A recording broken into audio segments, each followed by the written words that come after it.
There is a moment that arrives again and again in every life, a moment when something provokes you, a word spoken carelessly, an injustice witnessed, a disappointment that cuts deeper than expected, a pressure that pushes against your patience, and in that moment everything in you is invited to react. Your body tightens, your thoughts race, your emotions rise quickly, demanding expression. The world around you seems to reward speed, volume, and force. But beneath all of that noise, there is another option, quiet, steady, and often overlooked, calm. Calm is not the absence of feeling, it is the presence of control. It is not indifference, and it is not retreat. Calm is the strength that allows you to remain rooted when circumstances try to pull you apart. It is the ability to choose your response instead of being driven by impulse. And in a restless world, this ability has become rare. Most people have been taught that strength looks like domination, that power means asserting yourself loudly, winning arguments quickly, proving others wrong, or responding immediately. We confuse volume with authority and aggression with confidence. But this kind of strength is fragile. It depends on constant reinforcement. It collapses the moment control slips away. Calm strength is different. It does not rely on force. It does not need to overpower. It governs itself first, and because of that it lasts. When you choose calm, you interrupt the cycle of reaction that drives so much damage in the world. You refuse to let anger decide for you. You refuse to let fear dictate your next move. You pause long enough to see clearly, and clarity is always more powerful than chaos. This pause is not passive. It is intentional. It is an act of discipline. It requires awareness, restraint, and humility. Calm does not mean you lack conviction. It means your conviction is not controlled by emotion. There is a quiet dignity in someone who can remain steady when provoked, not because they are unaware, but because they are deeply aware. They know what is at stake.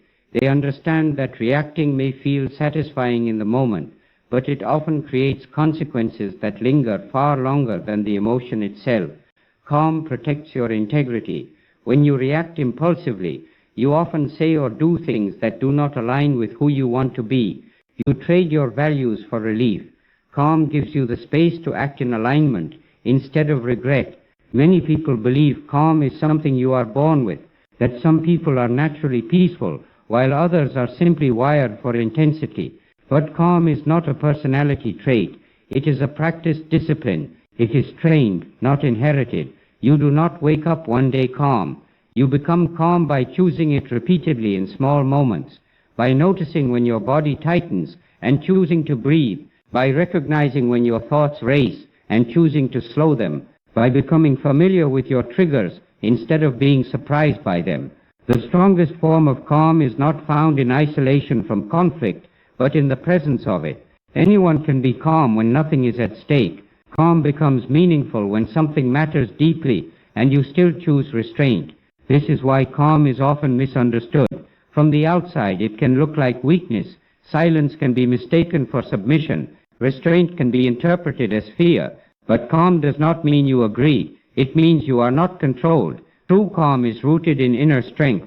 It comes from knowing who you are and what you stand for. When your identity is secure, you do not need to prove yourself through reaction. When your values are clear, you do not need to defend them through force. In moments of injustice, calm allows you to act wisely rather than recklessly. It allows you to respond in ways that create lasting change instead of temporary release. Anger may expose a problem, but calm solves it.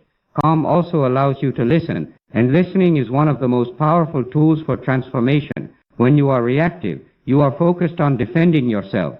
When you are calm, you are open to understanding. Understanding does not excuse harm, but it reveals pathways forward that reaction often blocks. There is a deep connection between calm and courage. It takes courage to remain composed when provoked. It takes courage to refuse to mirror hostility. It takes courage to absorb tension without immediately discharging it onto someone else. This courage is not loud. It does not seek applause. It often goes unnoticed. But over time, it reshapes relationships, environments, and even cultures. Calm is contagious. When one person remains steady, it lowers the temperature of the room. It invites others to slow down. It changes the tone of what is possible. In leadership, calm is essential. Not calm as detachment, but calm as grounded presence. People do not trust leaders who panic. They do not follow those who are easily rattled. Calm communicates stability. It signals that pressure is being carried, not avoided. Self-governance is the foundation of all leadership. Before you can guide others, you must be able to guide yourself. Before you can confront injustice, you must be able to regulate your own emotions. Without this inner order, power becomes destructive. Calm does not eliminate strong emotion. It integrates it. It allows anger to become clarity instead of violence.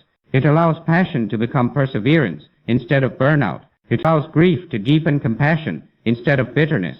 The practice of calm requires patience. You will fail at it. You will react sometimes. You will say things you wish you had paused before saying. Calm is not perfection. It is persistence. It is returning to restraint again and again. One of the greatest challenges to calm is speed. Modern life trains us to respond instantly. Messages arrive constantly. Opinions are demanded immediately. Outrage spreads quickly. In this environment, calm feels slow, even irresponsible. But speed is not always wisdom. Immediate response is rarely thoughtful. Calm gives you time. Time to consider impact. Time to weigh consequences. Time to respond in ways that align with your values rather than your impulses. Silence, when chosen intentionally, is not avoidance. It is preparation. It allows emotion to settle, so truth can surface. It allows ego to step aside, so integrity can lead. Calm also preserves your energy. Reaction drains you. It consumes emotional resources without producing resolution. Calm conserves strength. It allows you to endure longer, think clearer, and act more effectively. This endurance matters, because change, whether personal or social, rarely happens quickly. It requires sustained effort. Those who burn hot often burn out. Those who cultivate calm endure. Calm does not mean you never speak. It means when you do speak, your words carry weight. They are measured, intentional, and rooted in conviction, rather than impulse. Quiet words spoken with clarity often travel further than loud words spoken in haste. In your personal life, calm transforms conflict. It shifts conversations from battles to dialogue. It allows you to disagree without dehumanizing. It creates space for repair instead of rupture. In moments of fear, calm steadies you. Fear thrives on urgency. Calm slows the story fear tells. It reminds you that not every threat is immediate, and not every discomfort requires escape. Calm is closely tied to hope. Not hope as illusion, but hope as steadiness. Calm allows you to hold uncertainty without panic. It allows you to continue forward without guarantees. This hope is not naive. It acknowledges difficulty. It does not deny pain. It simply refuses to surrender meaning to chaos. There will be times when calm feels costly, when reaction would bring quick relief, when restraint feels unfair, when silence feels misunderstood. In those moments, remember that calm is an investment. It pays dividends over time. The strongest response is calm because calm preserves your humanity. It keeps you aligned with who you are becoming. It prevents you from becoming what you oppose. You cannot control how others act.